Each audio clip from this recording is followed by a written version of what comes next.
मुंशी प्रेमचंद की एक कहानी है, रानी सारंधा। ये कहानी एक बहुत बड़ा सवाल खड़ा करती है कि कोई अपनी आन, अपने सम्मान के लिए आखिर क्या कीमत चुका सकता है। क्या इसकी कीमत जिंदगी से भी बढ़कर है? चलिए समझते हैं। कहानी खुलते ही सारंधा का किरदार हमारे सामने आता है। एक तरफ उनकी ननद है जो कहती है कि अगर तुम्हारा पति जंग से हार कर आता तो तुम उसे दिल में छुपा लेती, और सारंधा का जवाब सुनिए, नहीं, मैं उसके सीने में कटार घोंप देती। बस यहीं हमें उनके फौलादी इरादों की पहली झलक मिल जाती है। तो इस पूरी कहानी को समझने के लिए ना एक शब्द को समझना बहुत जरूरी है, और वो शब्द है आन। अब ये आन सिर्फ एक शब्द नहीं है, समझ लीजिए ये जीने का एक तरीका है। ये इज्जत, स्वाभिमान और अपने वचन पर टिके रहने की वो जिद है जिसके लिए सारंधा जैसे लोग अपनी जान तक दांव पर लगा देते हैं। और सारंधा के लिए आन का क्या मतलब है, ये हमें कहानी में बहुत जल्दी पता चल जाता है। जब उनका अपना भाई युद्ध से हारकर जान बचाकर घर लौटता है तो सारंधा उसे धिक्कारती हैं। वो कहती हैं कि तुमने कुल की आन मिट्टी में मिला दी। उनके शब्द इतने चुभते हैं कि भाई वापस युद्ध में जाता है और जीत कर ही लौटता है। अच्छा, तो अब कहानी आगे बढ़ती है। सारंधा की जिंदगी में एक नया मोड़ आता है। उनकी शादी होती है ओरछा के महान बुंदेला राजा चंपत राय से, और यहीं से उनकी आन की सबसे बड़ी परीक्षा शुरू होती है। सोचिए जरा, ओरछा में वो एक आजाद राज्य की रानी थी, अपनी मालिक। उनका जीवन मान सम्मान और गर्व से भरा था। लेकिन दिल्ली पहुंचते ही सब कुछ बदल जाता है। वहां उनके पति राजा चंपत राय मुगल बादशाह शाहजहां के सिर्फ एक मनसबदार हैं, मतलब एक तरह से दरबारी सेवक। सारंधा के लिए तो ये रानी से सीधे एक चेरी, मतलब दासी बन जाने जैसा था। और अपनी ये जो घुटन थी ना, ये उन्होंने अपने पति से कही। उन्होंने कहा कि ये जो दिल्ली की शानो शौकत है, इसे पाने के लिए आपने अपनी आज़ादी, अपनी आन बेच दी है।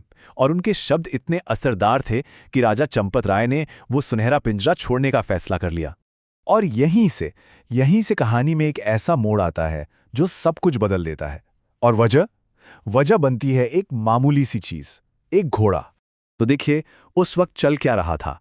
बादशाह शाहजहां बीमार थे और उनके बेटों में तख्त के लिए जंग छिड़ी हुई थी। इस उथल पुथल में राजा चंपत राय और सारंधा ने औरंगजेब का साथ देने का फैसला किया। तो जंग जीतने के बाद सारंधा के हाथ एक बहुत ही शानदार ईरानी घोड़ा लगता है। अब ये सिर्फ एक जानवर नहीं था, ये उनकी जीत का, उनकी आन का निशान था। लेकिन मसला तब खड़ा होता है जब वली बहादुर खां, जिसका वो घोड़ा था, वो सारंधा के बेटे से उसे जबरदस्ती छीन लेता है। बात बादशाह औरंगजेब के दरबार तक पहुंचती है। खां घोड़े के बदले जवाहरात देने को तैयार है, लेकिन सारंधा के लिए घोड़े का नहीं, आन का सवाल था।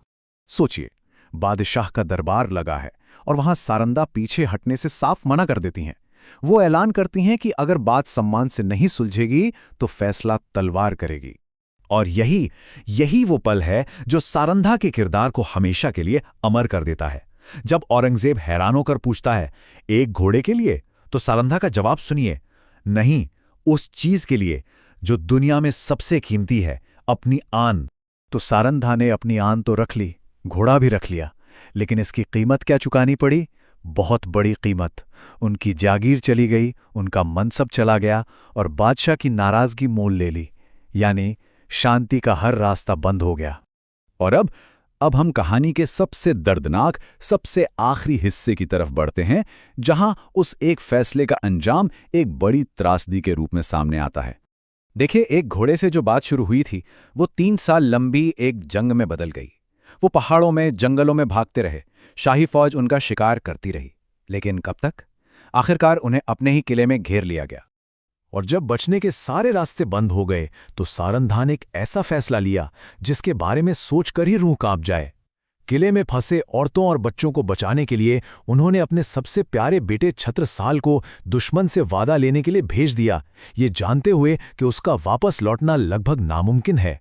कहानी का अंत बहुत ही मार्मिक है। जब चंपत राय को लगा कि अब वो पकड़े जाएंगे, तो उन्होंने अपनी पत्नी से एक आखिरी वादा लिया कि उन्हें जिंदा दुश्मन के हाथ मत लगने देना, ताकि दिल्ली में उनकी बेइज्जती न हो। और अपनी आन को बचाने के लिए सारंधा ने वो वादा निभाया। उन्होंने पहले अपने पति की जान ली और फिर अपनी। तो सवाल ये उठता है कि इस कहानी का मतलब क्या है? प्रेमचंद हमें आखिर बताना क्या चाहते हैं? प्रेमचंद कहानी में खुद इसका जवाब देते हैं। वो लिखते हैं कि हिसाब किताब से चलने वाले लोग शायद देश बना लें, लेकिन जो सिपाही अपनी आन के लिए, अपने उसूलों के लिए जान दे देता है, वही उस देश की आत्मा को ऊंचा करता है, उसे महान बनाता है। और आखिर में प्रेमचंद हम सबको एक सवाल के साथ छोड़ जाते हैं। क्या कभी कभी कोई हार किसी बड़ी से बड़ी जीत से ज़्यादा शानदार, ज़्यादा गौरवशाली हो सकती है? सारंधा की हार शायद इसी का एक जवाब है।